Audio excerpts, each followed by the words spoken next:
Once, in a peaceful settlement nestled by a calm mountain, resided a sagacious Zen teacher. His profound understanding was renowned throughout the land, and individuals journeyed from distant regions to seek his counsel. Among his adherents was a young lad named Kenji, enthusiastic to unravel the enigmas of existence and spiritual awakening. Kenji frequently accompanied the Zen teacher to a nearby lake, where they would sit in quiet contemplation, observing the ripples playfully moving across the water's expanse. On one serene afternoon, as the sun adorned the sky with hues of amber and rose, the teacher turned to Kenji and remarked, "Today, I will impart to you a narrative that holds the potential to transform your life." Kenji's eyes gleamed with keen interest. The teacher commenced, "A long time ago, there was a young fellow, much like yourself, filled with inquiries and a longing to comprehend the world. He possessed his own form of wisdom but often found himself agitated by the conduct and statements of others. Every offense, every harsh remark, every perceived wrong seemed to penetrate his core and fill him with vexation and bitterness. One day, this young fellow resolved to seek the guidance of an old Zen teacher who inhabited a secluded island in the center of a vast lake.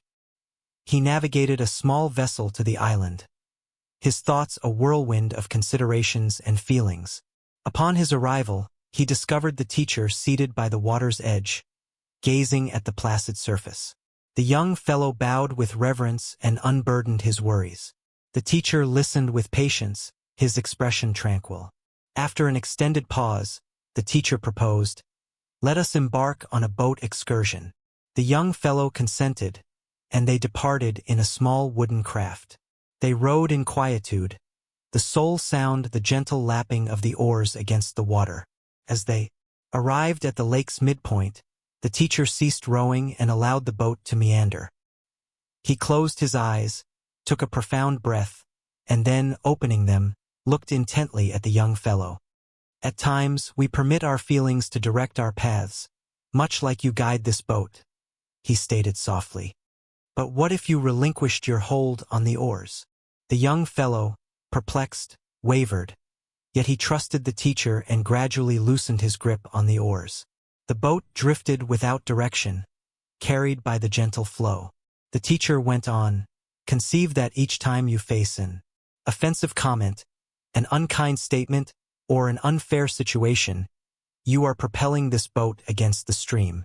You expend all your strength battling something beyond your influence. But if you let go, if you accept circumstances as they unfold, the stream will carry you to your destined place." As the boat drifted, they observed another vessel approaching.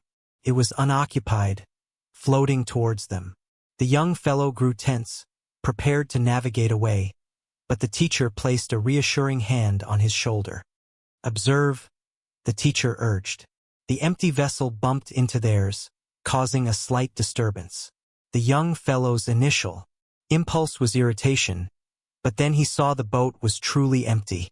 There was no one to hold accountable. His irritation vanished as swiftly as it had appeared. The teacher smiled with gentle understanding. "This is the teaching of the empty boat. When you face difficulties in life, picture them as this empty boat. There is no one to hold responsible, no cause for anger.